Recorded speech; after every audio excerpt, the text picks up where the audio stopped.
Wait. Oh my goodness. Send it.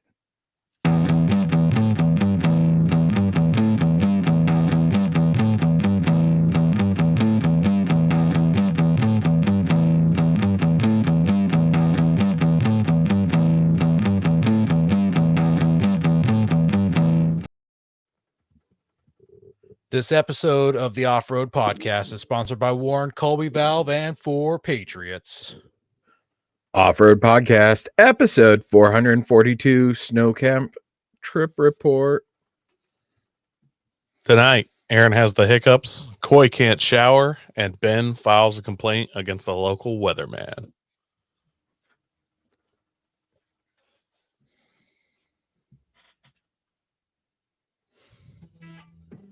Welcome to the Off-Road Podcast, a podcast about everything off-road. We cover the news, review products, and interview people in the off-road industry. Your hosts tonight are Aaron, Coy, and my name is Ben, and welcome to the show. Coy, you're never going to guess what I ate for dinner tonight. What's that? I had chips and nacho cheese. Nice. My fave. Oh, yeah, it was good. You'll never guess what I ate for lunch. Leftover beef. Chips and nacho cheese. Oh, that's right. You didn't have any leftover beef. I guess we'll talk about that later in the show. I forgot. You I got no con- beef. I you got dominated. No beef. He dominated. Yeah. Well, I want to know why you can't shower, or I mean, I thought that was normal, but well, one, it washes off the all the good stuff, you know. There we go. I had to put a background up there. I can't believe I forgot I didn't have I've been waiting a for background. So I got a call on the way home that I lost water. Badland Industries says, "Evening, gent. Either Ben's perpetually vaping or his heater went out in the shop. His heater hasn't gone in the shop yet, so." Well, I've got the heater, but it's just really cold, and I had to turn it off because it's too loud. Ben traded his 4Runner for a Subaru Outback Wilderness Edition, and comes with a vape. He's vaping. Yep, I've got vape pen all the way, guys. It's in the sales agreement. Anyhow, wife tells me no water, and so I tell her, well, turn the pump off and turn the hot water heaters off, just because I don't know what's going on. She looked under the house. You kind of walk under my house, and there was nothing broken under the house. She couldn't see it broken anywhere. So I think my wellhead is kind of in this concrete box underground. It's about 4 feet under my driveway. So I actually had to set up. I have this old fiber splicing tent. I assumed it was frozen in there, so I set it up over the box and ran a heater in there because there's like 3 inches of ice, and I couldn't get the lid open. All right, did you say you put your Gazelle tent over the? It's opening? essentially a floorless Gazelle tent, yeah. On the side, but yeah. So I stuck that on there, fired the heater up till I could get it open. It looked fine. There's one spot under this low part of my deck where just the top of my water inlet is kind of exposed, not even the whole pipe. So I was like, it's got to be there. So I told my wife, you got a heating pad, and I put it on there and like put some stuff over it, turned it on, and then me and my wife, she crawled under there to check it later. Turns out the heating pads have like an hour timer on them. So after I waited 2 hours, it just shut itself off. So then I was like, get a hair dryer, and she sat under there with a hair dryer and blew on it for a little while. It took like not that long, 5-10 minutes, and then I kicked the water on and started flowing again. And so I finally got to get that. You know how you want to take a shower. I've been out in the woods for 4 days, sweating and wheeling and pulling line and all this stuff. We want to go home, take a shower, wash that grime off. And I got home and didn't get to take one until like 10 o'clock at night. But that's life. But water's fixed, so we're going again. What about you, Aaron? I noticed you have some interesting stuff going on. Yeah, so in the tonight it says that Aaron gets the hiccups. I got a little video here. I'll show you guys. You have none of you guys have seen this video. I've only shared it with Josh. So here you go.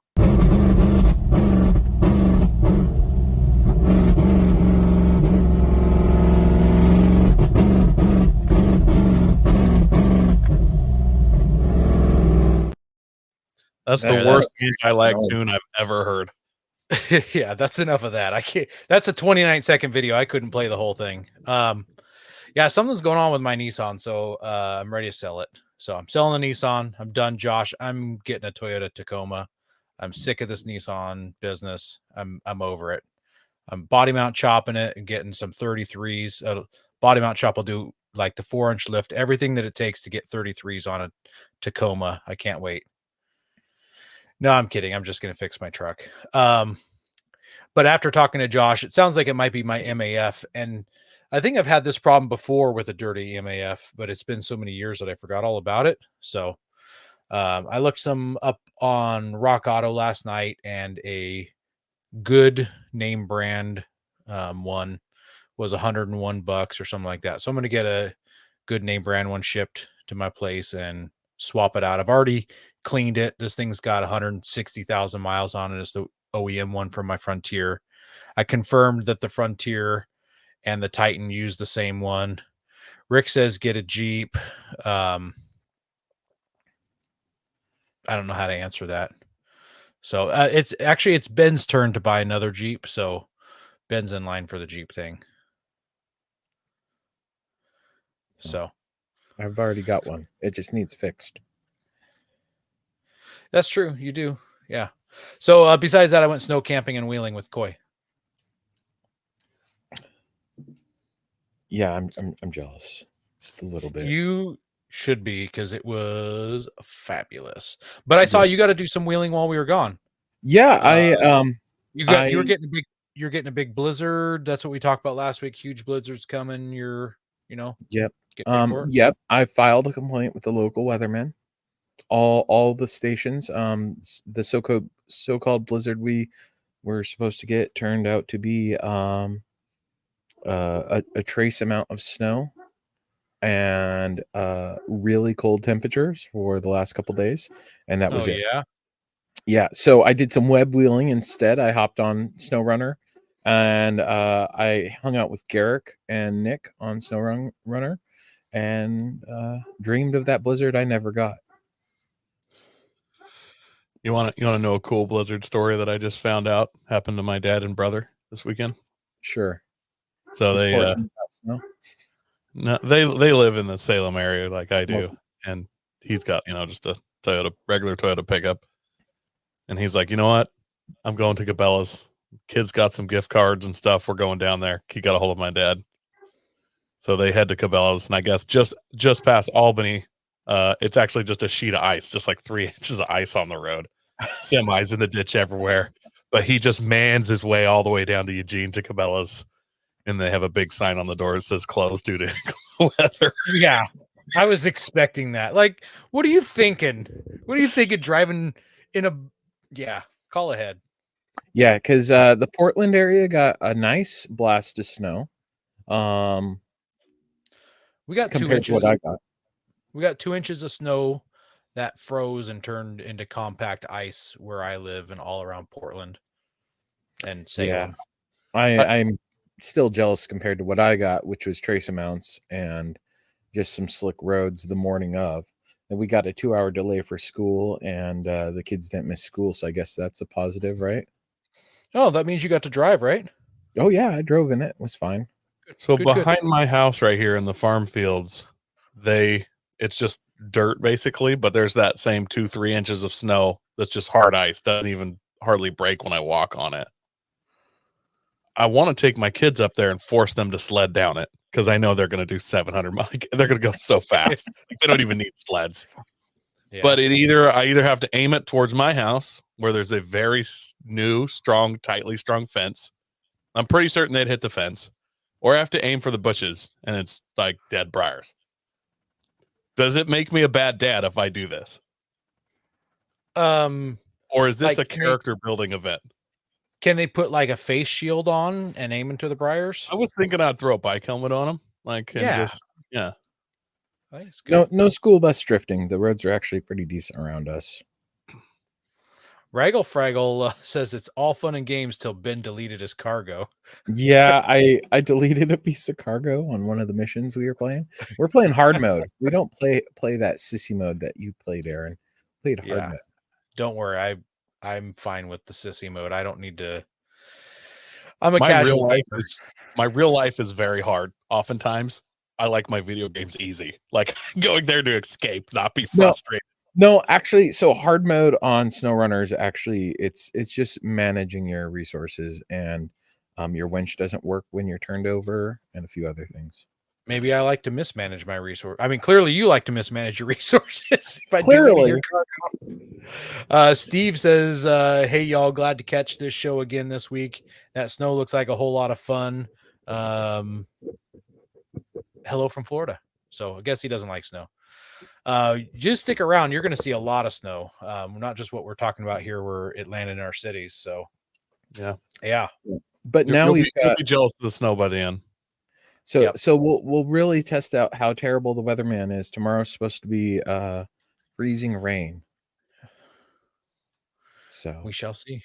We'll see. And Nick, there he is from Idaho.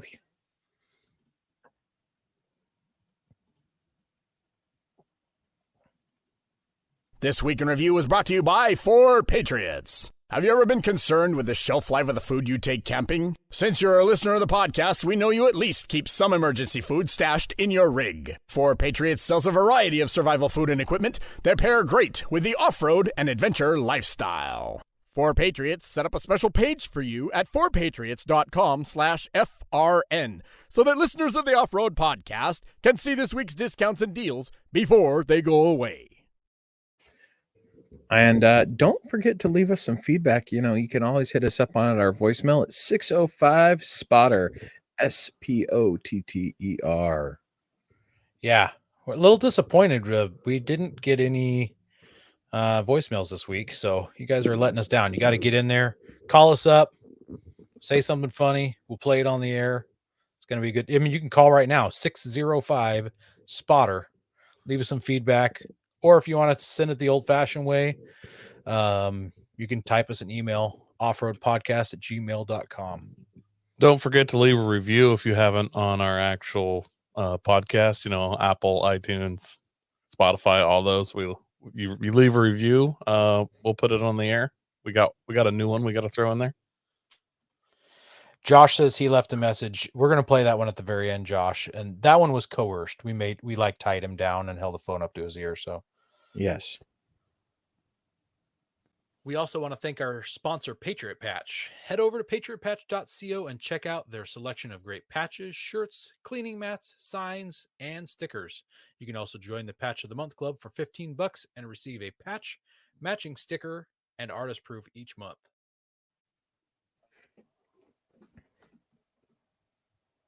And don't forget to hit us up about the patches. $13 shipped for one in the US, 10 for any additional. And where you can pick them up from us in person. Shoot us a message and I'll hit you up with that PayPal link. Have tire troubles ever left you deflated? Colby Valve has got you covered. Ever have a valve stem leak? Colby Valve makes reusable and easily replaceable valve stems that don't require you to remove your tire from the wheel. They work with your off-road rig, ATV, side-by-side, commuter vehicle, or even your tractor. Never be left stranded again because of a busted valve stem. They also have a tire repair kit for those punctures that keep you away from doing your favorite thing, wheeling. Make sure to check out colbyvalve.com or ask for them at your local off-road products store. So our first article here is about the 2024 F-150 Raptor R, and it's making more power than a Ferrari. So Josh just left a great comment. Uh-oh. You talking about Colby Valve where Ben's installing Colby Valve on one of his tires there, Josh? I'm guessing so. And we got 2 Joshes in the comment tonight, so it might get a little confusing. One is our Ohio Josh, and the other is Snow Wheeling Josh, who came with us, or actually it was his trip. We came with him this weekend. So and truth be told, Josh, that's very true because that's one of the ones that blew up. He just said, I just realized how shot that tire was in the ad. It's just totally bald. Yeah. Yep. So Ford gave us fair warning in September that they said that the new marketing, they're targeting the title of most powerful full-size off-road truck ever. And despite the setbacks with recalls and union stuff, they've extracted more than 20 more horsepower than its 2023 model. Not only does it give an 18 horsepower advantage over the 2024 Ram TRX, which if you guys have seen some videos of that thing's got some oomph to it. It's got more power than its own sibling, the Ford GT, and even the 715 horsepowered Ferrari. I can't say that. Pernage. Yeah, that's why I didn't put it in the title. You could just say it's faster than a Ferrari. Yeah. The horsepower comes back from reduced air inlet losses, so a bigger air intake, and optimized calibration, a new ECU tune, although there's a wider torque curve, and it overall the torque remains the same at 640 foot-pounds, meaning the TRX has 10 pounds more foot-pounds of torque, but it's not what they were going for the title, right? More powerful, more horsepowers, right? That's what matters. If I were Ford, I would have tuned it to be, I would targeted 1 more horsepower than a TRX, but no more than 5. Just to know that I was insulting them. Yeah, we've seen that over the years with vehicles, though. Like companies do, like, oh, we've got 10 more horsepower than them. That's all that matters, right? But no other details have been provided, but they have the facelift and Fox dual valve live shocks with continuously variable rebound controls, enabling better on and off-road performance. And a bunch of spots for more accessories and 37-inch tires. So Ford's taking that V8 scene by the scruff of the neck and taking advantage of the void left by the muscle cars. So we'll see what happens. So I just need to point out, I was talking to Coy about this over the weekend, that that's all well and good. That's really fast. TRX is really fast. Rivian's pretty quick with the battery power stuff. So is the new Hummer EV. The Nissan Frontier still is the fastest production pickup truck out there. Yeah, I don't think fastest means what you think it means. Highest top speed governed from the factory. I just looked it up. There's an article from Car and Driver. I would like to point out that Nissan, that was Frontier. for the Frontier, like that was their top speed. That was as fast as they could go. These other trucks, their top speed was as fast as they were allowed to go. It's true, but still, You know it's the fastest production truck. So the Nissan, the Ram TRX was supposed to be the fastest one out there. It's governed at 118, but when Car and Driver was testing the Frontier, it went 120. That's 2 miles an hour higher top speed than a 707 horsepower TRX. Have you ever been in like a high school football game and they have somebody on their team that maybe has a handicap and they let him run a touchdown in, and the other team is playing, air quotes, but I mean, you know what I mean? Like, it's kind of like, hey, he ran the most yards that game with the ball. I was like, okay. I don't know. That's like taking Usain Bolt and having him race against a long distance runner. Like, yeah, Usain Bolt will probably win the short round of it, but that long distance runner, yeah, they can keep going. Higher top speed is higher top speed. You guys, you're trying to cut me off of the legs here. Nissan Frontier is the fastest pickup truck out there. No, we took a chainsaw to the torso. So actually, I do got to come clean on this. That story is completely true. Car and Driver article. But they found out later that their truck was a pre-production truck and they hadn't put the governor in there yet. So it governed it back down to, I think, 110 or something like that in the article, but no, 112. So the Frontier is actually only 6 miles an hour slower than the Ram TRX in the top speed now. So It's funny that they have a governor for all that. Like, really? right. Well, it's because of tires. So trucks usually don't have tires that are speed rated like sports cars, so they have to govern them. So That makes more sense. Because you don't want to blow a tire. It'd be awful to be driving down the road and blow a tire at speed. I've You never know, it's experienced almost it, but it like a sounds awful. tire disappearing at speed.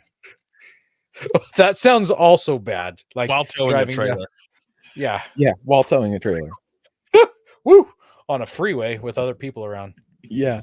Yeah. Josh, that was Car and Driver. Car and Driver took it up to 120 miles an hour. I don't know where, but that's great. It I'm was sure a it was on a very drag strip long strip that just kept on going in a straight line. One of those Yeah. backup landing runways for a shuttle or something, something with a log, miles of really perfectly smooth. Miles and miles and Yeah. miles. Where You they think they had actually to- took account of the curvature of the earth into it to make it perfectly flat. One of those ones. Do you think they had to like slingshot the truck to get it started to get up to that fast? They Yeah, I'm gave it a assuming running they actually start drove off a the TRX in freeway. front of it so that it could actually, draft off of that, get it up to that like 112, and then let it slingshot up to that next level. Yeah. After they started on the freeway to get to 60. Yep.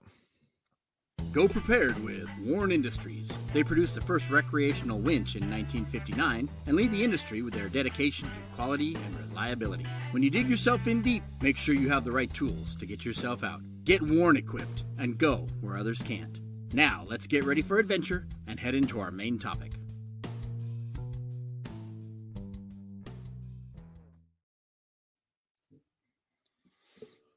All right. Well, We had an Ben, epic trip.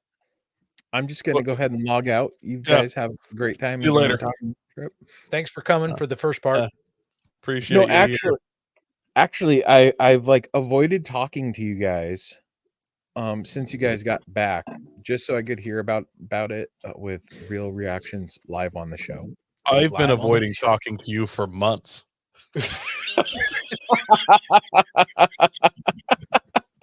That's not true. That's That's not true. so deep. I did Oh. tell Coy, I was like, Ben's surprisingly quiet. We haven't really heard from him at all. So yeah, makes sense.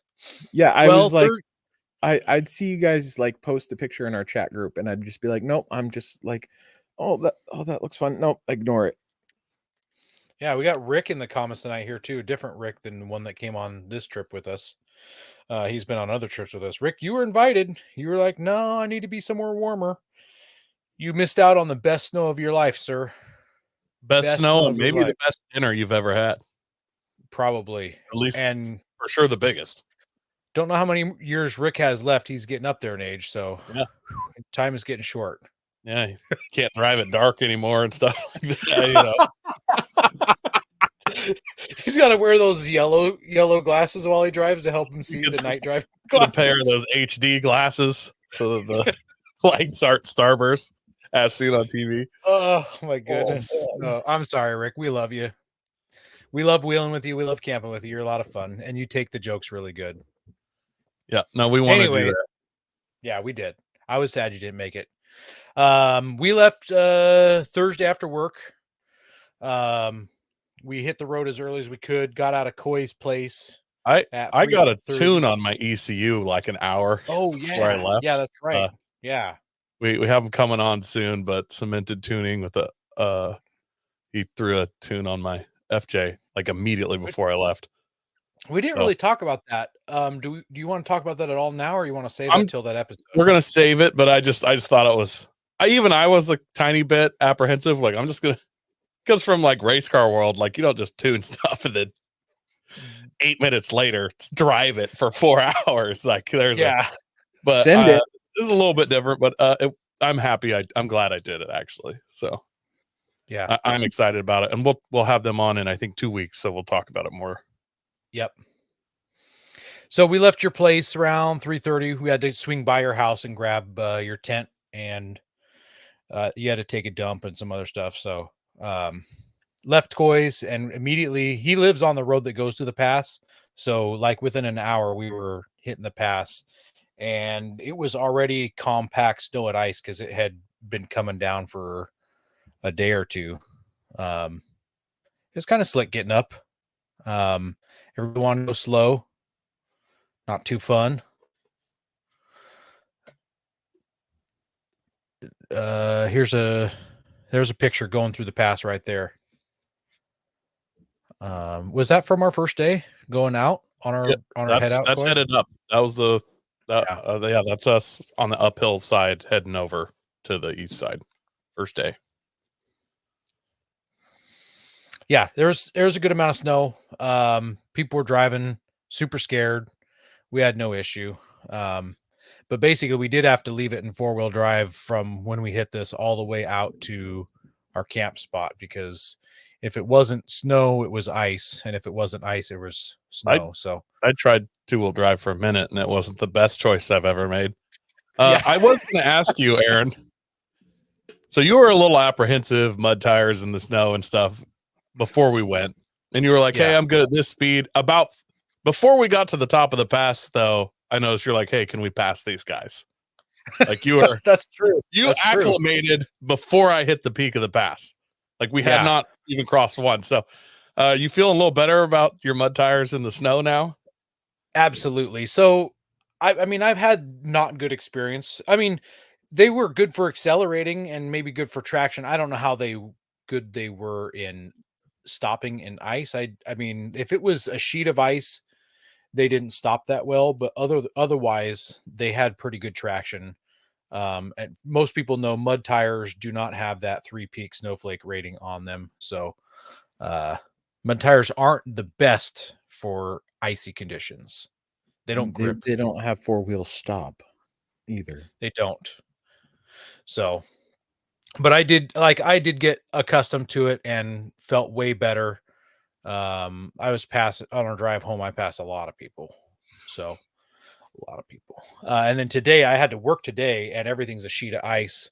And driving into town this morning and on the way home, so I was in my wife's F-150 today, and it has those Falcon Wild Peak AT3Ws, which that does have the snowflake rating, and it was just dominating for a pickup truck with no weight in the bed. I didn't even think about putting any weight in the bed of the truck, so yeah, it dominated out there. I passed everybody this morning also. How much better did it feel than your Nissan with those tires? Quite a bit better. Quite a bit. Actually. Yeah. Yeah. Well, a fun thought. Don't send us your tickets if you get any tickets, if this doesn't work out in your favor. But a lot of times when there's ice and you're going over the pass and the cops are going the other way, they don't pull you over for things. This wasn't Coy and I, but we witnessed a guy in like a Ford Raptor passing on the uphill. It went into the oncoming passing lane. Yeah, it wasn't a passing lane for our side. And he was passing like 6 people at a time. And a cop just happens to go the other way. And he flashes his lights, starts to stop, then turns his lights off, changes his mind, and keeps going. So didn't turn around, didn't bother pulling the guy over. Yeah. He turned his lights on. And as soon as he did, the dude hit, like he started slowing down. The dude hit his blinker and pulled back into the lane. And he just turned his lights off and kept going. Like he didn't have time. Nope. Disappointed me so greatly. I wanted to see him get him. Coy and I actually did a California stop, pulling out onto the highway at the top of the pass. I had to get out and take a leak. I got a really small bladder. I'll just let everybody know that right now. It's probably a medical condition I got. I don't know. But so we stopped quite a few times for that. And we kind of rolled back out on the highway because everything's icy. You don't really want to come to a complete stop. And right across the road was a stater, and he didn't even blink. So, and And then let's see. Go to the pictures there. I have a picture of the snow conditions in Bend. I think you'll see. Right here. No. That's No, that's go back. yeah, that is Silver Lake. Go back another one. I don't have a Bend one. I don't think. I guess I didn't that put might it have in got deleted. That one got deleted. Okay, that's fine. This Anyways, was Ben, our last stop, though. yeah, Ben had some snow, and then between Bend, when we were on our way to Primeville, there was a spot where it cleared up. It seemed like pretty dry road, so I bumped her into two-wheel drive for a minute. And I got one hand on the steering wheel. I'm talking on the radio, and the back end just steps out massively, so I had to counter steer into oncoming. Luckily, there was no oncoming.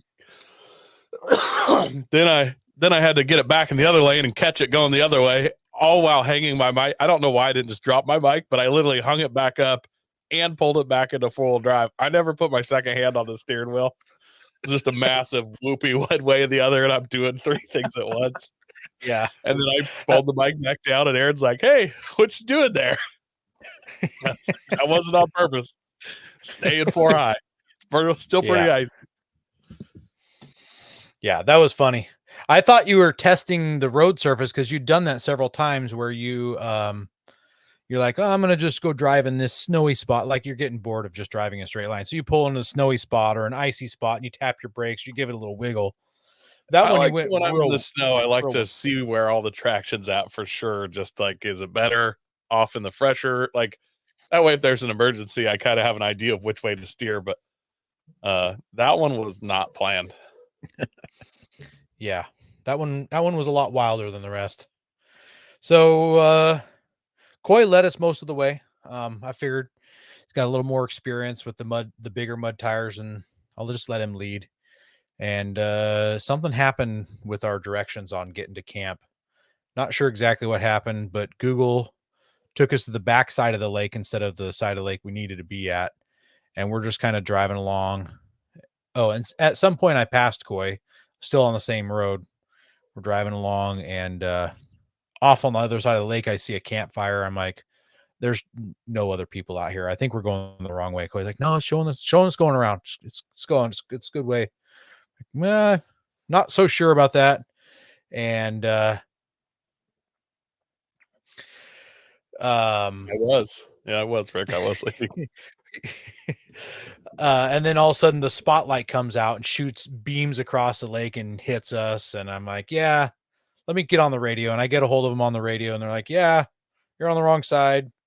I said, should we keep going around? Does it go around, or should we head back? And they're like, well, you can go around, or you go back, you'll cross the dam, which I didn't know there's a dam there. You cross the dam and you'll get there, some brush beaten, all trails, all legitimate stuff. So like, let's do that. So we spun it around, and Josh like, you want us to meet you and drive you in? I said, yeah, let's do that. And she's like, okay, I'll meet you at the dam. Okay, sounds good. And Coy and I just start bombing our way back that way. And we're doing like 30 to 40 miles an hour on these 4 service roads that turn into trails, and we're just hammering our way. And the snow's between a foot and a half. Yeah. Totally fresh. No one's driven in this ever. Yeah, and probably a few spots in drifts where it's 2 foot. When Aaron says bombing, I'm in 4 high, and like I have the radio off. I'm trail braking into corners. I'm throwing the body weight early. Like I'm putting all my skill into everything we're doing. I've never driven this fast. There were way too tight of corners, but at some point I remember Aaron said, "You better hurry up if you're going to meet us on the dam." And I was just like, "I'm going 100%." Like I usually try to hold it at 75 and keep 25% for mistakes. I was like, "Nope, I'm here." I was excited. I've never done a Baja 1000 style in the snow, but that was the fastest, most epically I've ever driven in the snow, and I was just right behind Aaron, just hammering it. And it's nighttime, and we're just hammer down. And they just had a little handheld ham radio, so they didn't have good reception. And I call them, and I call that. I'm like, hey, you better hurry if you're going to meet us at the dam. And then we pass the dam, and I'm like, I'm just going to keep going. And I keep going. Then we get off the trail and get back to the main road, and I make a comment about the sign. And he's like, you guys are there already? I'm like, yeah, sure are. It's like, oh, well, we're on the road that parallels you. And And he's like, like, okay, well, how we're just, fast were you guys going? Just Yeah. incredulous. so I'm like, well, we're just going pretty quick. That's normal for us. And we just keep heading. We're just heading into camp. And I get into camp and I made Christian made some comment about telling Josh that we made a wrong turn. So I get back on the radio. I'm like, which way were we supposed to turn, Josh? And he's like, I thought you were at the camp. I said, no, I went straight, or I can't remember exactly what I said. So I tricked Josh into thinking that we still weren't at camp yet. And he's like, I'll come find you. And I said, no, I'm just kidding. We're at camp. So, and then it took them like 10 more minutes to get back to camp after we were at camp. So it was a lot of fun. We had a Was great this time. your first bombing our way time back. driving with you guys? No, because they were on the McGrew Trail with us. I've I'm- camped with them once before. Aaron's camped with them several times before. Yeah. I'm just like, I don't know. It's expected when I go with you guys. You guys drive I at keep up. speeds that are sometimes scary, and you just either deal with it. So I'm going to be Good. totally honest with you, Ben. By myself, I usually won't drive super fast. But if there's a group going fast, I'm in. Like, Signs me up. I usually am too. It's peer pressure. I totally get it and I accept it. And it's like, not peer pressure for me. It's no fun driving fast for myself. I don't enjoy it. I'm just driving fast. If there's other people, it activates like the dogfight part of my brain. And like, it completely changes it. I'm going fast. Like, Yeah. I'm watching their brake lights to see where they start braking on the next corner and stuff. Like, I go full into it if we're all doing it. I got to say, and this, I'm not bragging with this comment at all, but like at no point did I feel out of control. It wasn't like anything rocky. There were 4 service roads. They weren't like trails, although they were tight, like brush was hitting the side of our rigs. At one point it did get a little bumpy, but I never felt like there was any hidden dangers or anything. No trees were across the road. Thank goodness. So it went pretty smooth. To be fair to both Aaron and I, like this is technically a humble brag maybe, but like we both have a decent amount of like actual track experience and kind of performance driving. So, know your limits. Yeah, for sure. So we got to camp 10 o'clock, set up camp. I had a couple issues with my diesel heater. At first, it thought that the fan inside wasn't spinning. Josh helped me clear the capacitors out of it. And then the second issue is it was overheating. I had built a little cover for it, and it didn't like the cover I put on it. So I just ran it without a cover. Had no issues. Diesel heater was amazing. Life changer. Coy, you're up next. You got to get one. I gotta get a new tent, I think. I don't know. We'll see. Get both. Just get both. Do both. So the new tent I was Yeah, looking at both. actually had ports for diesel heater in it. what? Perfect. See, you have to buy one because it's got a port. But it also had a stove jack for a wood stove. So like I could go either way. Why? Okay. Why Buy not both? a wood stove and it's a lot nicer with a diesel heater because you don't have to get up in the middle of the night to put more wood in it. That's all. That's all I'm saying. Yeah, I ended up hitting the sack at midnight. It got a little windy that night. That wasn't cool. A little. Yeah, a lot, like 40 plus mile an hour winds at camp. I've camped it in kept- high wind before. That's got to be the highest. It almost had to have been higher than 40 miles an hour gusts at points. Like that's the Yeah. highest wind I have ever camped in. I got up at 5 o'clock in the morning and had to stake my rain fly down tighter. I got some paracord out of the truck and then climbed back in bed. And then the wind kept going and it was actually pushing my Gazelle tent, one of the hubs on the end that I was sleeping in. Thankfully, I could see it. It pushed it in, so I popped it out. Then it pushed it back in, and so I popped it back. It was like this fun game that the weather was playing with me that I got to keep. So I got back up, got some more paracord, and I tied that hub to a tree so it wouldn't pop it in anymore. So, yeah, it was windy. Yeah. Oh yeah. There you go. What'd you have for breakfast that next day morning, Coy? Look, I'm camping, and as an adult, when I'm camping without a significant other there, I get to pack food just for me and decide what this big boy's eating for breakfast. So I had Pringles and cheese dip. Yeah, you did. It was glorious.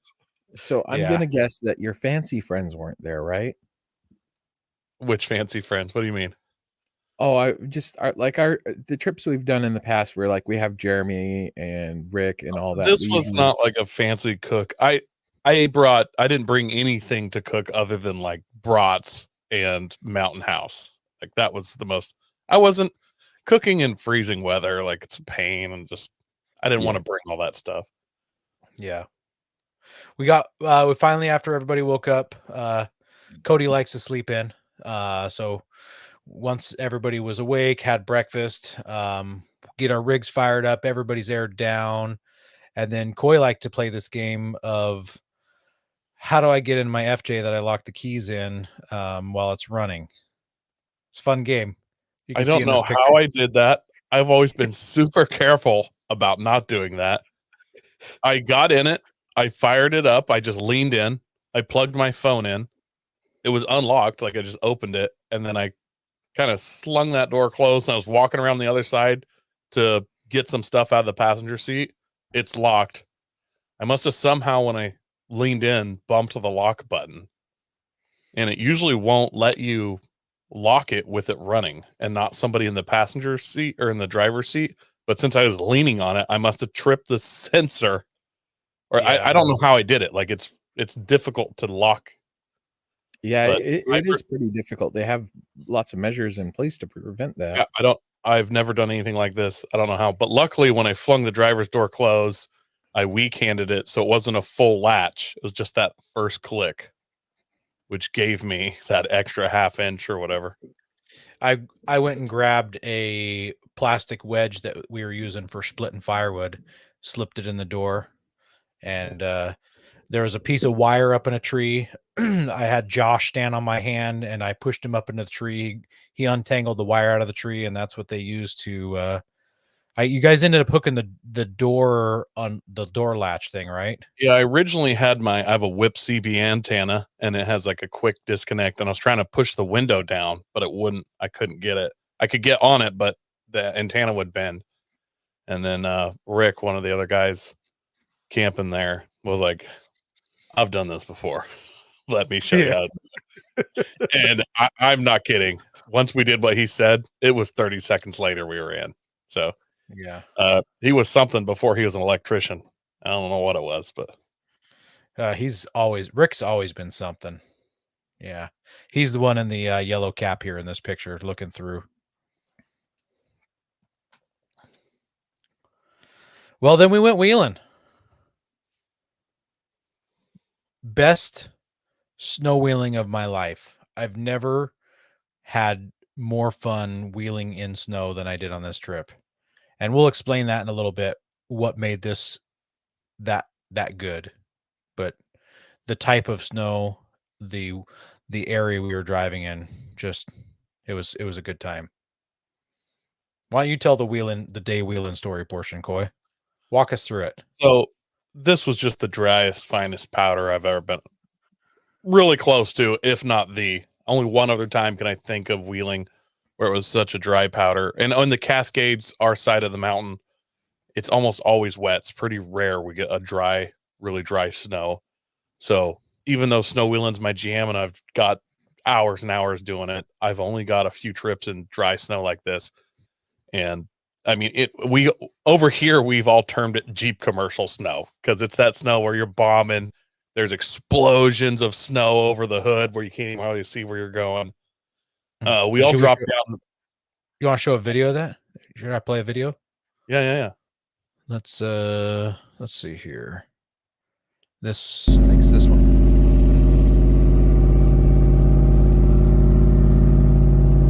This is recorded inside my Nissan. You can hear that amazing exhaust sound. Powder's just flying out. I showed this to my niece today, and like, aren't you scared driving that fast in the snow? I told her the video just makes it look fast. I'm only doing like 25 miles an hour in this video, so I'm going way faster.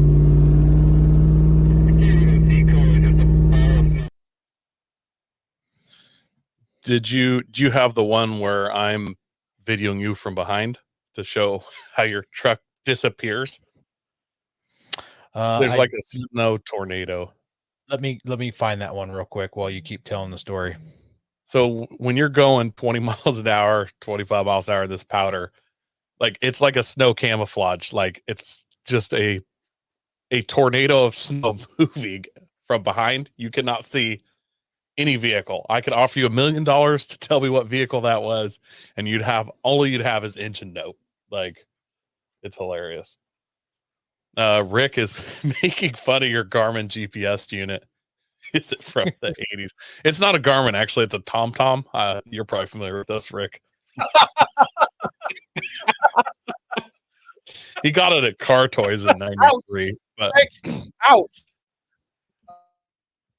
I mean, it is old. It's probably 8 years old.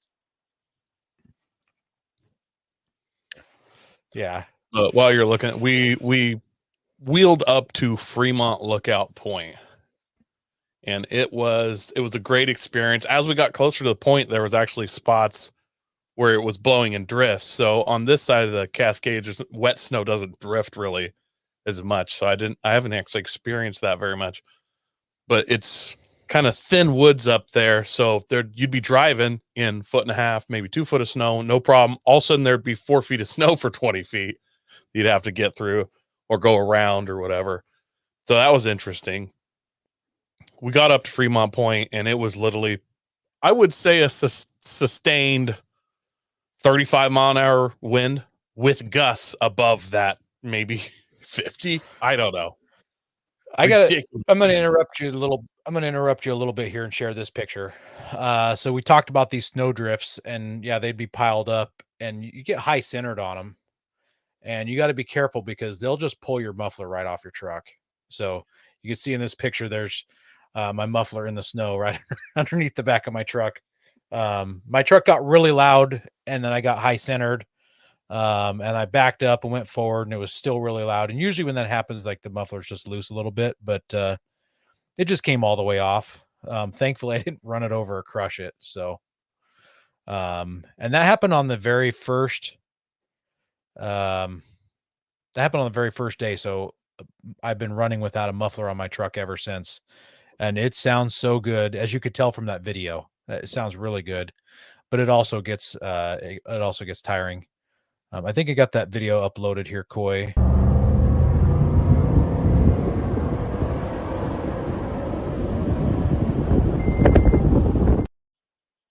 Truck just disappears once it gets up to speed. Yeah. Oh, it is great. Anyways, we get up to Fremont Point. It's about 7,000 feet and some change, way up there. It overlooks Summer Lake. Crazy view. But I mean, just a solid wind of, I don't know, 30, 40 miles an hour, and then gusting. Like you're immediately getting a frozen beard. The snow's hitting you to where it's painful. Like it made my lungs hurt. We spent about 10 minutes taking pictures and stuff, and just kind of all were like, hey, we got to get out of this. This is horrible. It looks so calm and peaceful right there. Yeah, right here. It's hard to tell that the wind is blowing 50 miles an hour up there. So this is overlooking Summer Lake, and it's just, here's a better picture of it without the ugly rigs in the picture. It's just an amazing view from up here.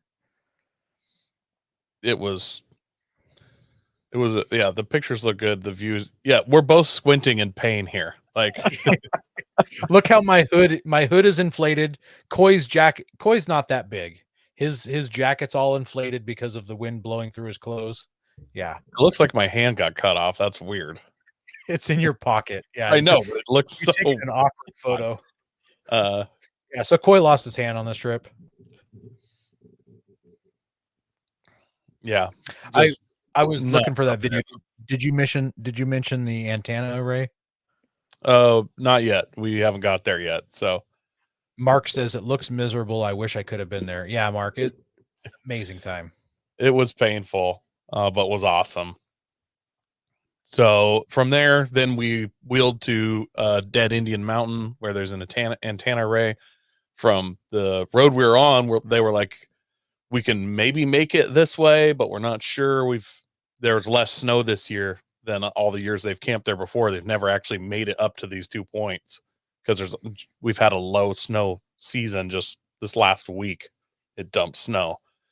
So we took the high road. We're like, let's try the hard one. We can always go to a lower elevation road and scoot over there. And we probably got stuck more between Fremont and Dead Indian Point than we did the entire rest of the trip, I would say, because of the drifts.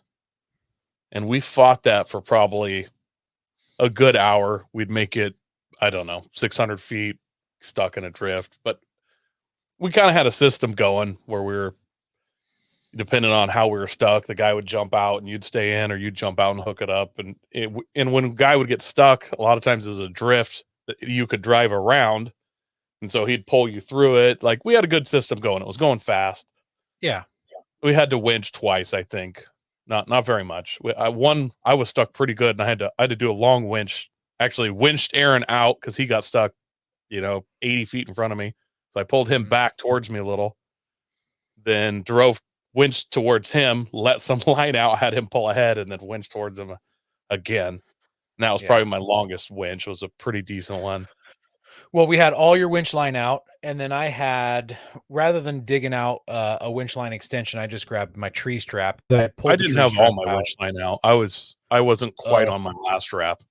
Okay, I got you. I probably would have barely made it to you and had like 3 wraps. It was just under 100 feet by my looking at the drum map. Gotcha. But I'd rather I don't even want to use my last wrap, to be honest. Yeah. No, yeah. So I threw out a tree strap, and I was still 2 feet short, so I had a little bridle that I hooked in there too. So got to just use some of the equipment. It's a good time. But we ended up those snow drifts, like you hit them and they just slowed you down. You'd hit them at speed, and it was just like, it was like slamming on the brakes. I tried walking slow through some of them, really working it, which I could make some headway, but I'd have to work it at like 8 inches at a time. Into it, back up, crawl into it, back up. And I would kind of work both sides to widen the track out. And it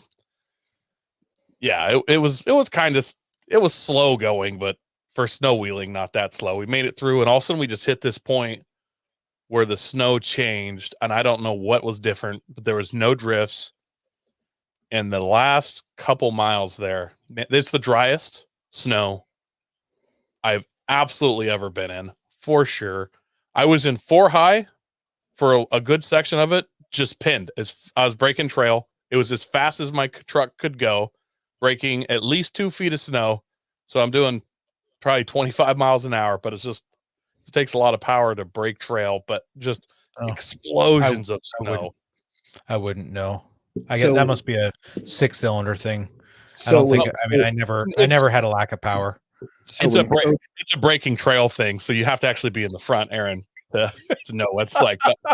You'll get there someday. It was just, I'm just hammering through it, and I kind of got a little. Me and Aaron kind of got that Baja mode again. Yeah, we did. Eventually, I was able to pull myself out of that, and we slowed down a bit and start just kind of having fun. But we got up to Dead Indian Point, and again, crazy wind. There wasn't near as much snow up there, though. I think because it's so dry, it just blows away. I walked behind one of the buildings to take some pictures of the surrounding area, and I stepped in some deep snow, some like 2-foot deep snow where it had piled up behind a building, so it must not get wind in that spot. And as you can see, other places it's just bare. And somebody had driven up there in a snowcat. It almost had to have been that day. That day, yeah. I doubt it was the day before. They were so fresh. Because we were up there. I remember looking as we were going up, and I thought it's 3:30. It's kind of because I was hoping we'd see them up there and get to see the snowcat. Yeah. But I'm like, 3:30. They got to tow this back to like county headquarters or something. I bet they're already gone just because of the time. Like, everybody wants to be up at 5. So. Mm-hmm. But they weren't there. Yep. Then we got down off the mountain, headed into town. There were crazy herds of deer. Yeah. I've never seen such fat herds of deer, and headed into town. But before we hit pavement, I went ahead and I like to try and track these numbers when I remember. So we did 36 miles of snow wheeling, 2 hours and 12 minutes of it moving, about 3 hours and 22 minutes stopped. We had a moving speed average of 16 miles an hour and a max speed at some point of 48.8. So almost 45 miles an hour. 44.8, but yeah. Sorry, yes, 44.8, almost 45 miles an hour. And then I shut that off when we hit the pavement, and there was like another 30 miles of pavement, and and then back to camp after we got fuel. I forgot my wallet, and I still owe Aaron $22 or something for fuel. I took on the drive back to camp. I took this picture, and it's hard to tell. That's my finger in the picture, not something else. What I'm pointing at is the peak behind us, and that's if you zoom way in, which you can't because you're on the podcast and it's audio, you can't even see this picture. But what I'm pointing at is the antenna array that's on top of that mountain. So that's way up there where we were, and we came down the hill and came into town to fuel up and then go back to camp to have some fajitas. Yeah, they made us fajitas for dinner. Yep. While that was going on, I've been collecting magnesium anodes for quite a while, and we put all those in the fire. And yeah, I was a little disappointed in most of it till that last Me one too. went off. And it wasn't like the amount of light it put out was impressive, but the actual magnesium, I thought it would be like scary and cool, but it did light up the entire campground, which is, you would have had to have a 6-foot tall pile of wood to make that much light the way it was lighting up the whole campground. Who touched the anodes Rick. with the shovel? Rick, did? a couple anodes were piled there, and he went to pick them up with a shovel because they were just kind of burning, and it would be kind of a bright white, but it wasn't like overly. And he touched that with a shovel, and there was an explosion of molten magnesium that scattered us. I'm surprised no one lost an eye. And then we had some fireworks that, America's cool.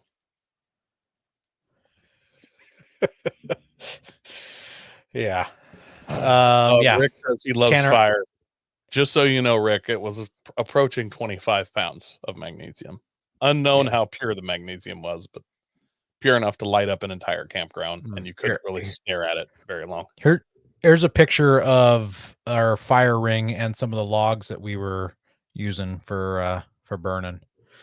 On the next night, I'm jumping ahead a little bit here, but we Coy and I took on a $50 bet that we couldn't split one of those logs in half.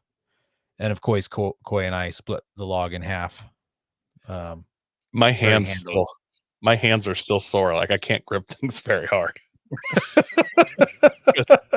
It was a lot of swinging. It wasn't the swinging; it was the shock in my hands. I think, like from hitting metal axe head. Like my grip is like, yeah. But I'm sure Cody's going to pay us the $50 he owes us, and it'll make it all worth it. As we were leaving, I told him to keep the $50 and use it for gas money because he's moving to Malibu and he's going to need it. Cody, if you're listening, you are. I didn't sign off on that, so you owe me $25. Like I'll send you my email and you can PayPal it. Yeah. Oh, Rick says someone had a Pulowski, if that's how you pronounce it. Yeah, that belongs to Christian. Christian's our firefighter buddy here in Yamhill. So I think there are at least 2 of them there, at least 3 chainsaws. I think there were 4 or 5 axes / splitting mauls. And then as far as plastic and metal wedges go, there had to have been 15 wedges. So at one point we had all the axes and all the wedges that were out at that point, which I think was 3 or 4. No, it was 5 wedges were stuck in the log we were splitting, except for the Pulaski, because we couldn't really hammer it in. And there was a point where I was like going to be like, sorry. I guess you would. You don't have to pay me any money, and then just leave everything. Just walk away from everything Like- stuck in it. You're right. I can't split it. Yep. But somebody found like 5-6 more wedges, and that's what it took. We got her done. Rick's here in the comments with plenty of wedges for unlocking a rig. Yeah. Yeah. That's We didn't really pull any epic pranks on this trip either. I kind of wanted to, but it just I tried the smoke, Rick. I tried the smoke bomb trick on Josh because his Tacoma was literally brand new. But I think before he left home to head, it had 120 miles on it before this trip. And on the second night when we got back to camp and it was still light out, I lit off a smoke bomb, but it was too windy that I had it at the very front of his rig, and you couldn't see the smoke until like 10 feet behind his rig. It was that windy. So no real good pranks, unfortunately. So when Cody pulled your muffler out of the snow, was it cold already? Yeah, it was cold. Saturday we get up, had a much better night of sleep. There was no wind. Oh, and it started snowing the night before. It started snowing at like 9 o'clock the night before, and we got some snow. We got a few inches of snow, 2 or 3 inches of snow overnight that night. Does that sound about right? yeah, maybe 3 inches, if that. Wasn't a whole ton. There we go. Here's a picture of camp. I think this is before we left. Yeah, it is, because your rig covered in snow. So yeah, this is before we left to go wheeling the next morning, Saturday morning. This day we were just going to go hit the power line trail. So it's essentially just what the service guys use to fix the power lines out in the area. And it's And a these fun, Just so fun trail. people know, these aren't like power lines like beside the road. They're these 1,000,000-volt going from a dam somewhere, like massive. There's a good photo.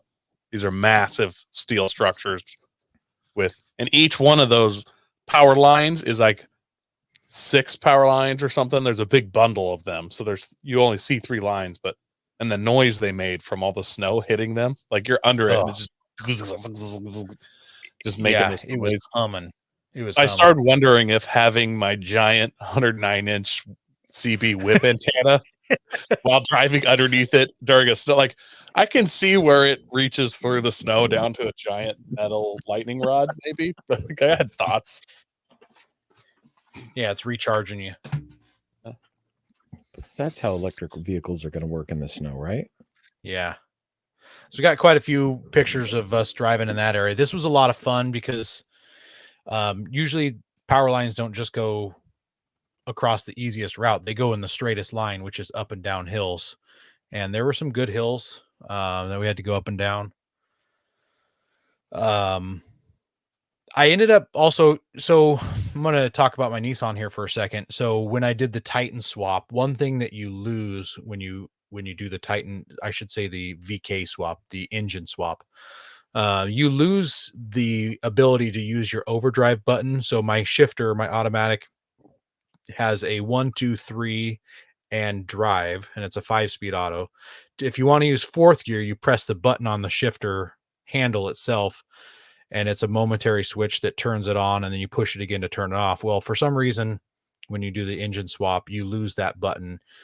If you press and hold the button, it stays in 4th gear, but that's the only way to keep it in 4th gear. So I took some electrical tape and wrapped around my shifter to put it in 4th gear, because 5th was too high, 3rd was way too low, and it was really annoying on Friday wheeling with it either in 5th and it's lugging, or 3rd and it's revving really high. So tape that on.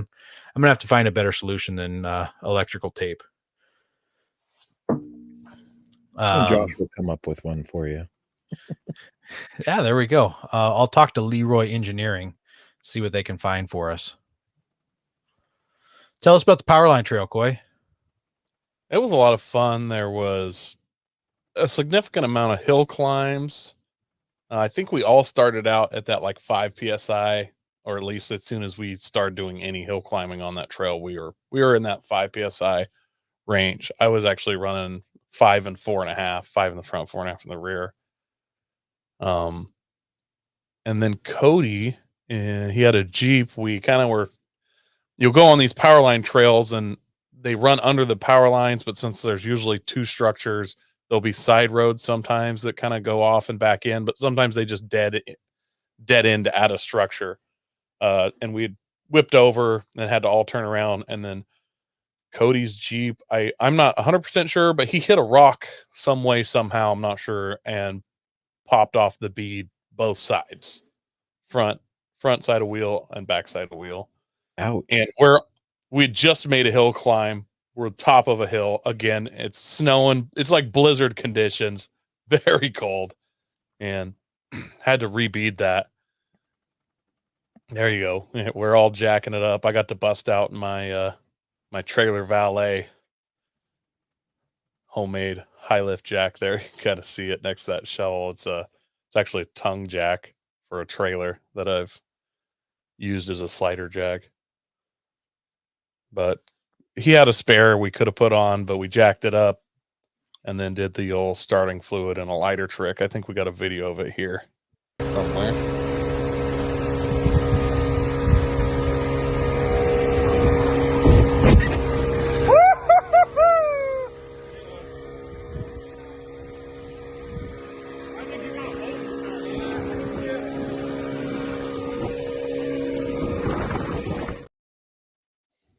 So we hit it from the front side first, and it popped the front bead on.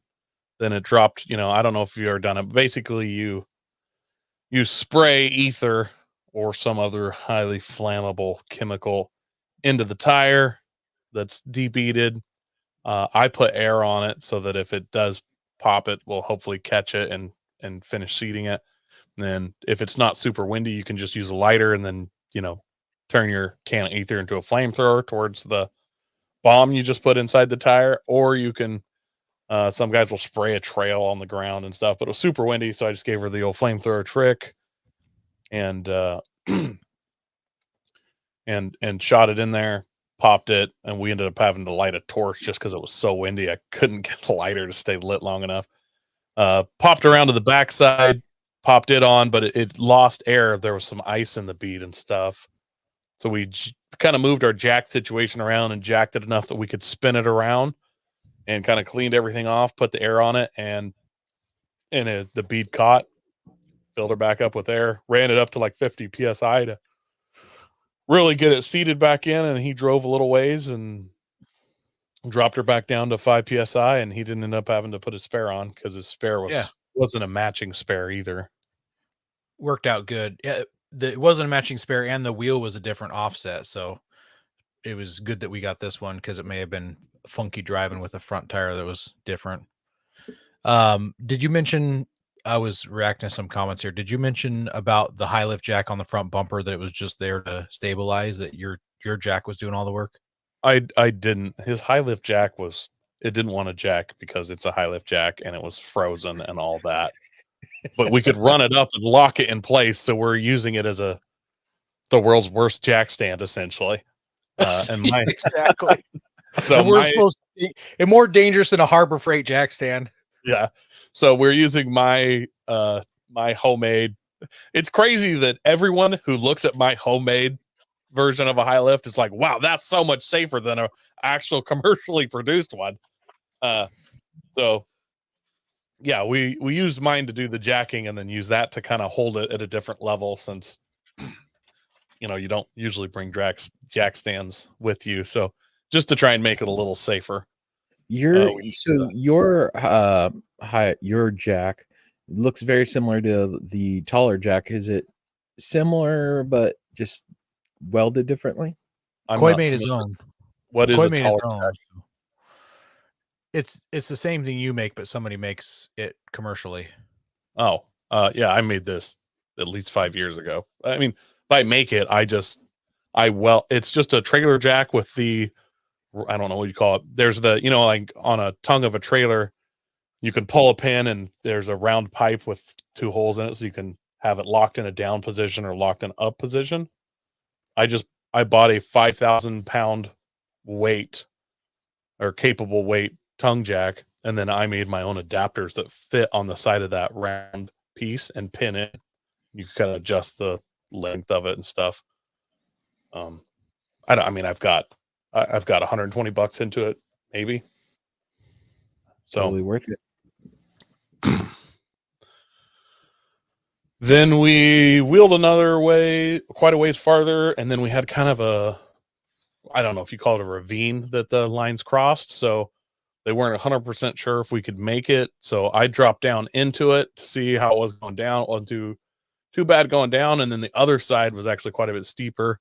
So I drove up it and then radioed back. You can see I'm sitting on the other side of the ravine in this picture. Those lights that you can just barely see, they're the other guys going down. I mean, it was blowing nasty. Here's a picture from the other direction I took this. You can barely see Coy up there at the top in the center. I can't even. Oh yeah, I kind of can now. Yeah. If you had like an army green rig, it'd be easier to pick out than this tan Really would color. be. Yeah, it really would be. Just saying. Yeah, so everybody made that. You came right up it. Rick came right up it. Cody's Jeep was still 50 PSI on one tire and had some serious issues getting up. He kind of got stopped halfway, but he did get up it and then started airing down. And then Josh in his brand new Tacoma got partway up and then, kind of got started sliding. So I walked back down there dumbly because then I had to walk back up because I was hoping to ride in the back of his truck up. But just so everybody knows, we're at like 6,000 feet. So we're way up. The air's a little bit thin. The air's really cold, and hiking up and down in the snow kind of takes your breath away a little bit. Yeah, we're fat. Yeah, I don't like walking as it is. I don't like walking at all.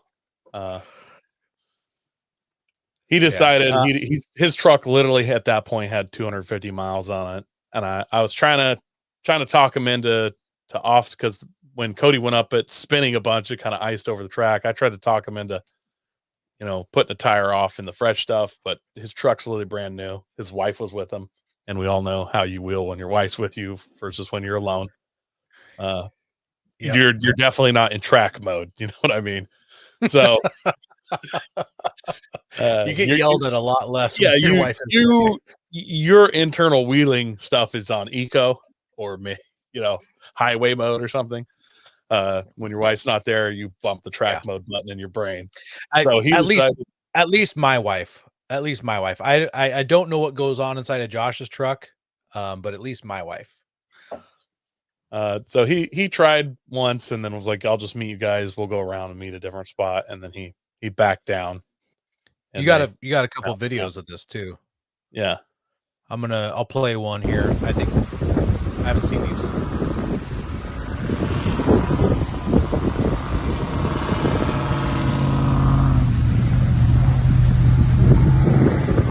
That's Aaron coming up. And really camera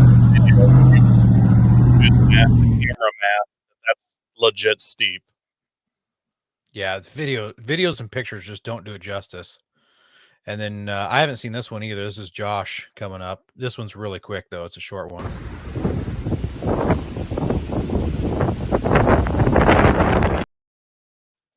Oh, I see. Then he just started sliding. Yeah, you did the dumb videographer thing when you set the phone down instead of keep filming. Yeah, I'm not sure why I should have kept filming maybe, but I didn't.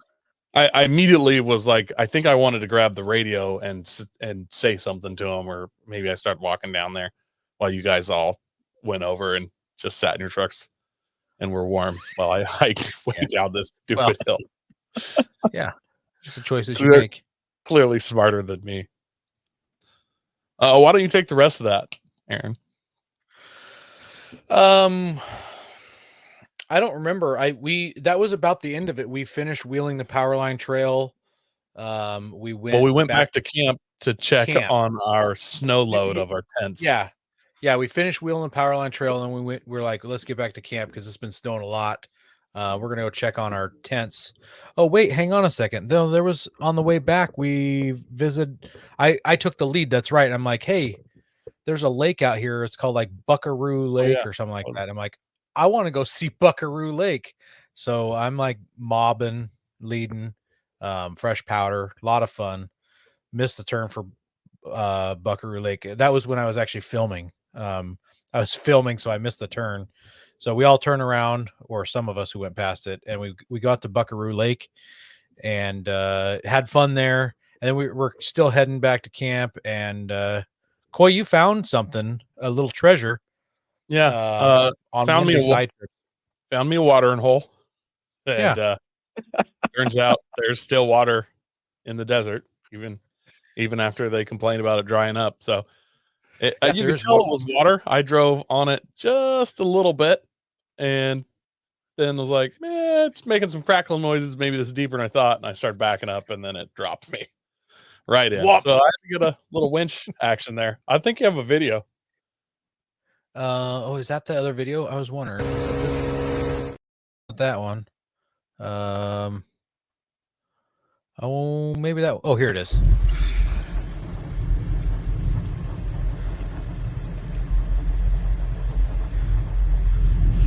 Audio's really good on this one. Enjoy. Center a little hard there, bud.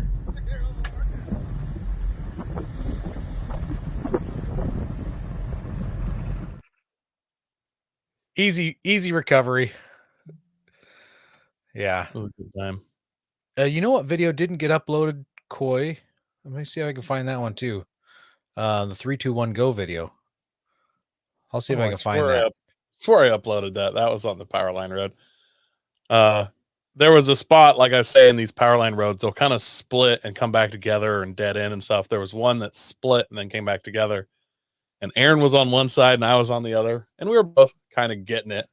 And Aaron's truck's blowing snow and I'm trying to video it. And as I video it and I'm videoing through the window, I suddenly remembered an internet sensation style of video. Like as I'm watching the screen, I'm like, oh, that's what this is.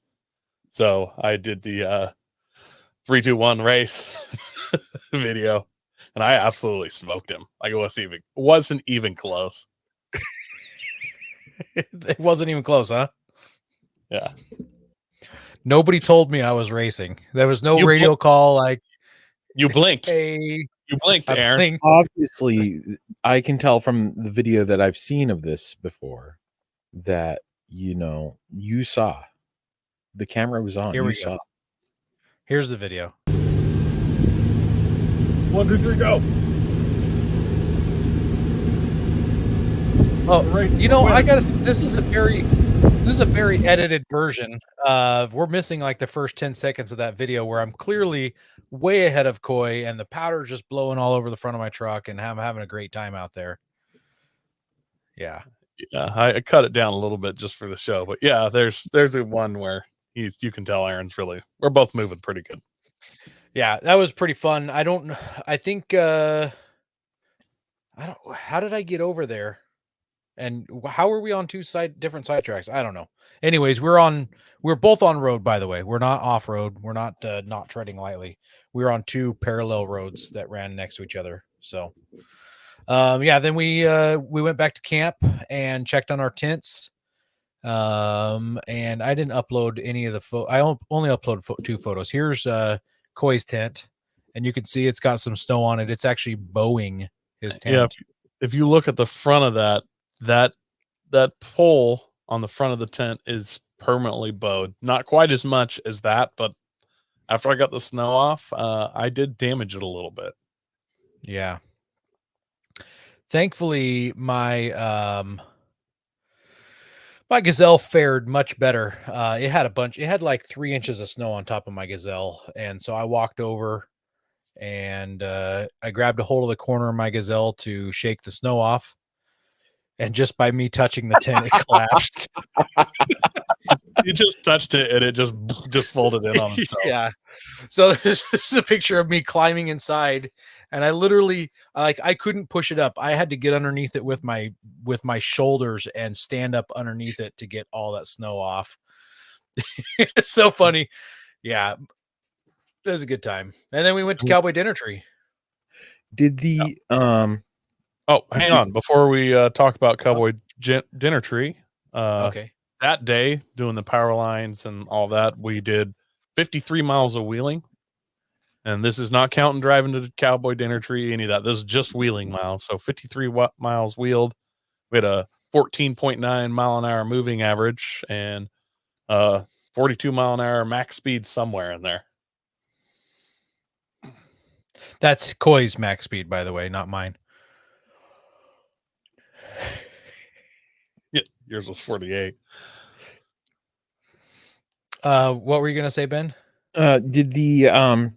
did your Gazelle stay pretty warm with holding in the it looks like you just had the regular rainfall. You didn't do the old moving blanket over the top of it.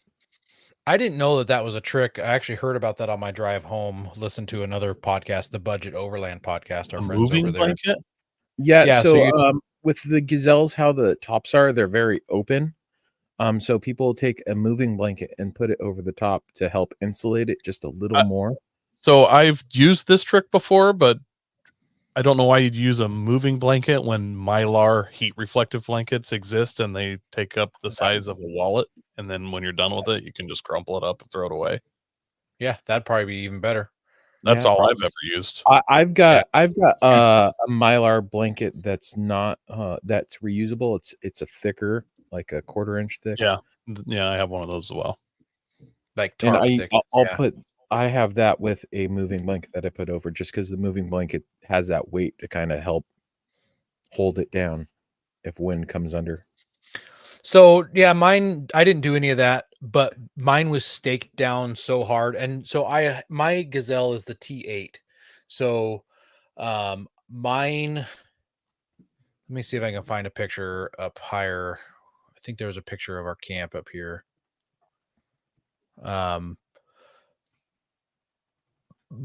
Because it's a T8, the sides come way down.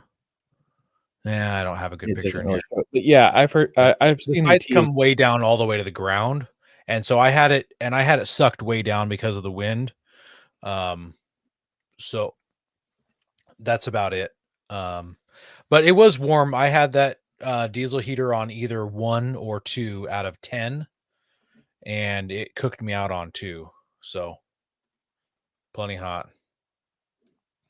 Rick asked if we had the camp to ourselves. Yeah, it was just our group out there. Somebody drove through a couple different times, but that was it. No one else is camping. Yep. Then we went to Cowboy Dinner Tree. Had some amazing food.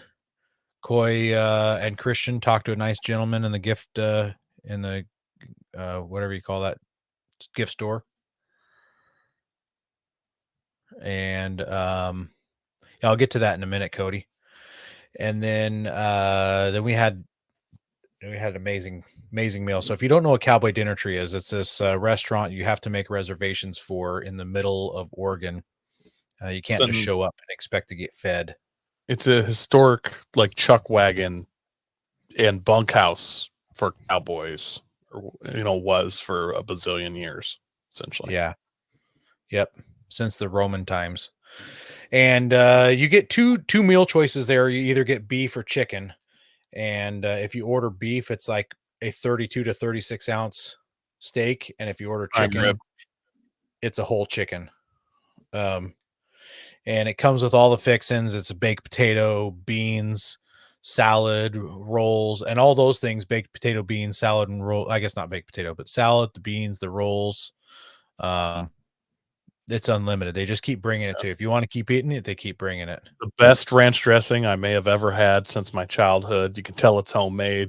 Like it's that runny, ultra good ranch dressing that your grandma made. You could have honey mustard as well. Lemonade on the table too. Pink lemonade, iced tea, water, or coffee. Yeah.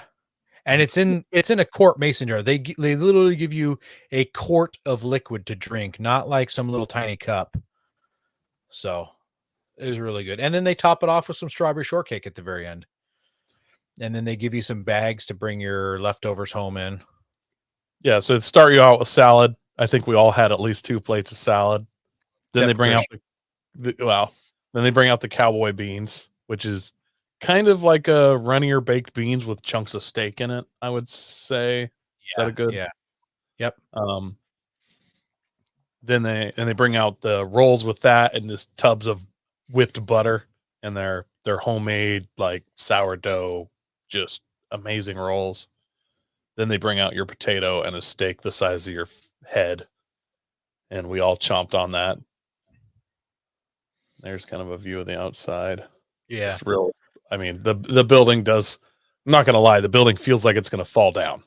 Like the experience is The authentic. roof was I'm not. yeah. The I'm roof not was saying leaking, dripping. I'm not in the saying middle it's of the to be room. mean. Like it feels like it used to be, like a corral or like a place to store horses in the winter, and then they put a tongue and groove floor on it. Like it's a cool building, but it's a little rickety. There's like Ooh. 3 40-watt light bulbs hanging from the ceiling, and I mean, Yeah, just the bulbs. That's it called didn't used to have ambiance. electricity. I think it got power in like the last 10 years. Like it's just recently got electricity. Yeah. Yep. Yeah, it was a really good time. We were the last people there, so they nicely gave us extra rolls and baked beans to take home, or cowboy beans. Yeah. And then we wheeled one more time. We left Cowboy Dinner Tree, got fuel, and then we went up into the mountains another roundabout way. And it wasn't as fun of a trail because it was a lower elevation and there just wasn't snow in that spot, so it was really bumpy on the rocks. It would have been a lot more fun if there was snow on the ground in that spot. And we just kind of bumped our way back to camp. You could see a bunch of fun lights in the distance as we were wheeling. We were all so full, we went to bed a little earlier that night. It felt like, kind of hung out and talked. At some point, somebody offered me a cigar, and I'm like, just no, too full. Because I ate the entire 32-ounce steak. Like I took it as a competition. Apparently it wasn't, but if it had been, I would have won. Yeah. But I didn't even eat summer, half of my steak. yeah, and everybody cut theirs up, and we used it for breakfast the next morning, except for mine. But to sum it all up, though, the wheeling there, what kind of made it so fun is this whole ravine, canyon, valley area. All the roads run, with the exception of the power line road, it went up and down because it was going cross country. But all the Forest Service roads run kind of parallel. So there'll be roads going up and then roads paralleling the elevation along it. So you can kind of run up and be like, run this elevation, be like, snow could be a little deeper, I felt like, and you just bump up, try another road. Like, and once you found like the depth where you weren't getting stuck too much, you could run on that. Or you'd go up and you'd be like, I'm getting stuck. I'm making it every 200 feet and having to get winched out, drop down a road. Like it's like this ladder of roads there that made it super fun. Yeah. Yep. And just so dry. I've never been in such dry snow in my life. Then Sunday we went home. We got up, we had some leftovers, packed at camp, said our goodbyes, and hit the road. I think I said it earlier. We were in 4-wheel drive from coming off the mountain all the way to our houses. On the way home, I tried to take it out of 4-wheel drive, and I had a less exciting version of what Coy had on his drive home, between Lapine and Bend, where the road looked dry, and then all of a sudden, it turned out it was black ice. So, Yeah, and actually, once we got closer to our house, the snow got worse.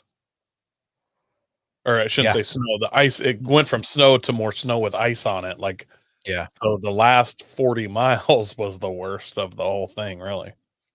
Yeah. Rick asked if I damaged my tent. I'm assuming mine, because Coy said that he did damage his. No, mine just popped out and it was all good. But like, if you're going to be in a place in a gazelle, and if snow is expected, I would make sure you get up in the middle of the night and scoop it off, because the force and it was only like 3 inches on top of the tent, and the force that it collapsed was impressive. I would not have wanted to be inside. It would have probably knocked the wind out of me if I was sleeping inside the tent and the center hub whacked me, or it could have given me a concussion. It was really violent how quick that tent came down.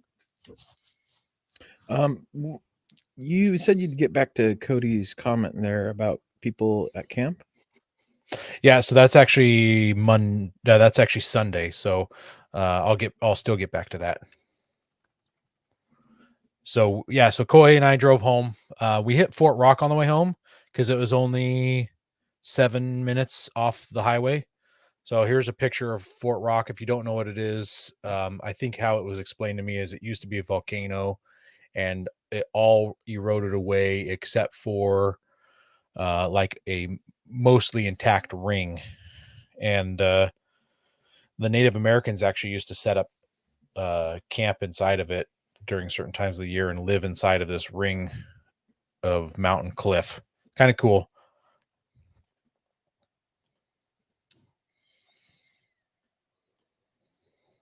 One more thing here. When we were coming off the mountain and then we got into the first town, Silver Lake, it was 37 or 38 degrees in Silver Lake. And then we drove 101 miles north into the town of Sisters, and it was 16 degrees in Sisters. Then at the top of the pass, it got up to 34 degrees. And then when we dropped back into the valley, I think it was 15 degrees. It's crazy. So like at the high elevation, it's warm, and where it should be snowing, it's not snow. And then you go down into these valley areas of lowlands, and it was sub-freezing temperatures. Definitely Very some cold. inversion going on. Yeah, Yep. it was like 7 degrees I hear on Saturday at my house. Yeah.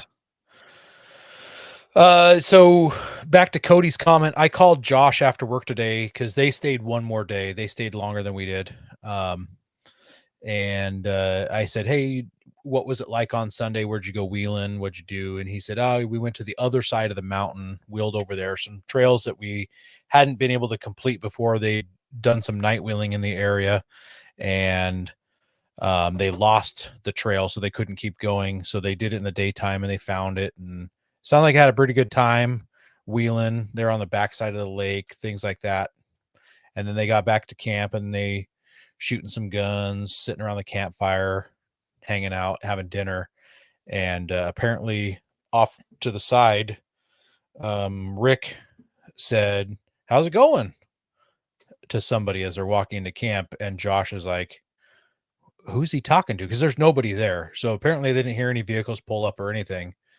And somebody's walking into camp, and town is like 20 miles away. We're up in the mountains 20 miles. And then Josh sees a little glint, a little shiny thing on this guy's chest. He's like, oh crap, it's the cops. It turned out to be State Patrol ODFW, Department of Fish and Wildlife.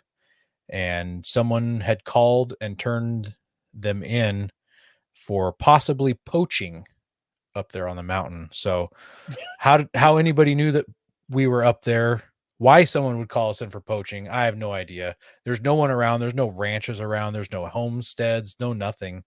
It's crazy. No idea. But it turns out that Josh knew who the State Patrol guy was. He'd had dinner at a I can't remember what he said. It's like Oregon Hunters Association. I think it's OHA. He had dinner at a table, and that guy was at his table one year. And then also Christian, one of the other guys camping with us, he knew this guy actually pretty well because he worked with that guy's parents. So pretty crazy. Yeah, there Cody says OHA banquet. So pretty crazy that they're in the middle of nowhere, and the State Patrol guy that rolls up on them is the guy that they knew. So, and of course, we weren't poaching. Although there were a couple times that almost had to call in for a roadkill permit. Both Coy and Josh almost hit deer. So, Wasn't there it looked like there's a deer in the picture in front of a cowboy dinner tree too. I think it's just a welded up deer. Oh, okay. Oh, No, actually, no, that's like something you tie your horse off to. Oh, okay. Wooden deer. What were you going to say, Coy? Oh, there were some pictures missing that I really wanted to show. You wrote "I love snow" on the back of your Nissan. Right here. There it is. I heart snow. Yeah, and then somebody. Somebody. Uh, Don't somebody. know Did you see who did it? who. Nope. Somebody changed it to I Heart Snow Buddies. And then a very poorly drawn picture of a bunny, if you can even call Yeah. that. I don't get the reference. I'm honest. I don't know what a snow bunny is, apparently. Well, Google you it. love them. Trust me. Okay. I mean, you know what gun bunnies are, right? Yeah. Okay, well, same thing, but at a ski resort. Okay. All right. Rick says it wasn't him. Yeah, of course it wasn't you. You didn't come, sucker. Yeah. That was pretty much our trip. We had a great time. Already planning to go back next year. Same time, same bat channel, gonna be there. Count on it. Worth the drive, worth the long drive home. Yeah, really good time. Ben's coming next year. Yes, I'm like sitting there. I'm like, I missed out. It sounds like it sounds like it'd be worth the 12-hour drive. You got to do it Rick's- for Martin Luther King, man. He would have wanted you to do this. Rick says I wasn't invited. You two were invited. all Rick, I invited you. And you were thinking about it, and then at the last minute you're like, "Oh, I think my wife wants to go somewhere warmer." So, you were invited. Your Alzheimer's kicking in. Go check your text messages. Yeah, your wife wanted to go hop in the hot tub, is what it was, Rick. Oh. Actually, isn't there with where you guys were, isn't there a handful of hot springs in that area too? Yeah, they're Yeah. not that close. Within an hour, I think there's one or two. Well, there's the Summer Lake Hot Springs. Yeah, but Where like I those- said, within an hour, I don't think that's 40 miles away or something, isn't it? Is that what it is? Let me look.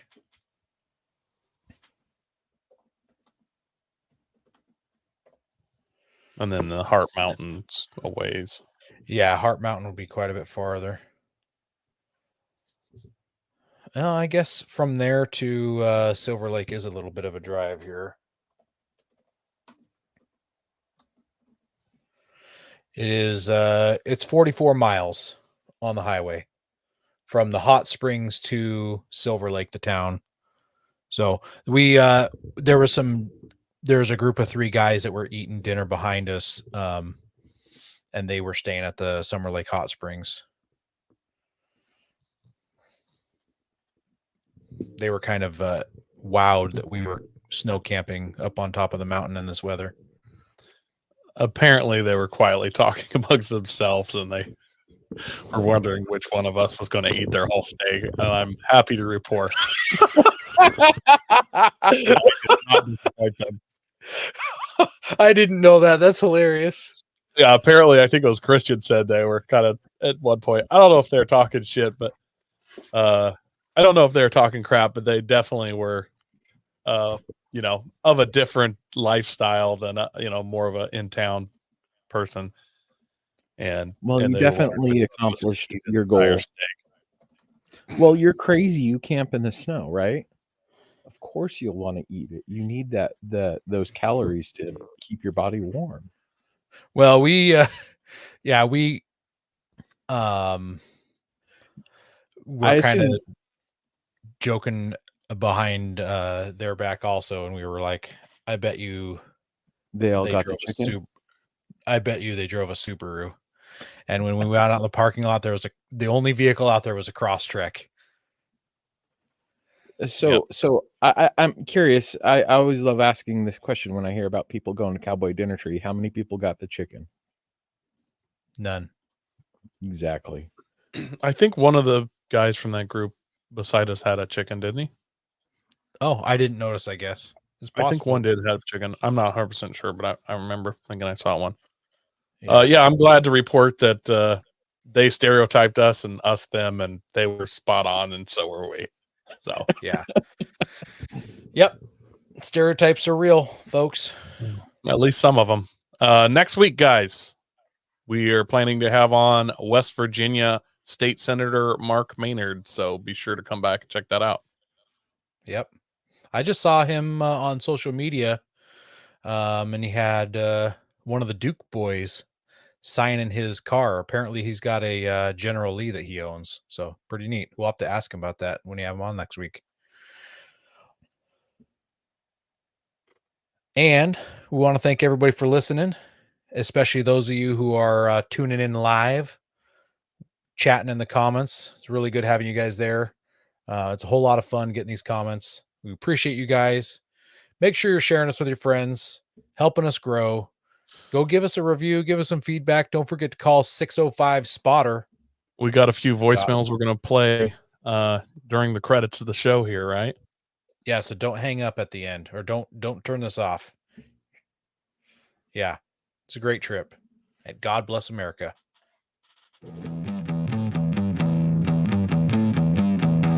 Don't forget to visit Patriot Patch and join the Patch of the Month Club. Check out our Gaia affiliate link for up to 40% off. Also, don't forget to head over to Warren Colby Valve and 4 Patriots to see all of their great products. We are a proud part of the Firearms Radio Network.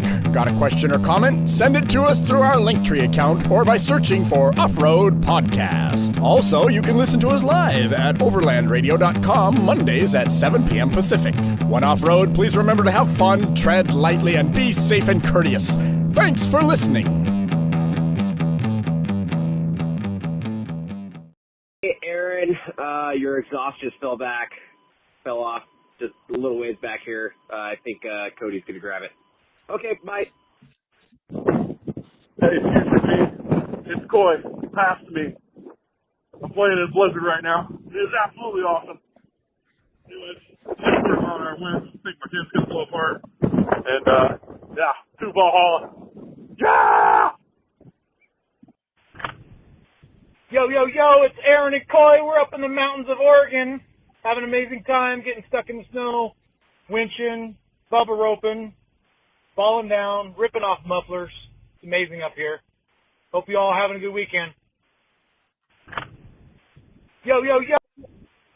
Hey guys, it's Aaron just calling in, driving the Powerline Trail down here in Central Oregon, outside of Silver Lake. Anyways, it turns out I just lost a race against Coy that didn't know we were racing. You'll have to check out the video. Later.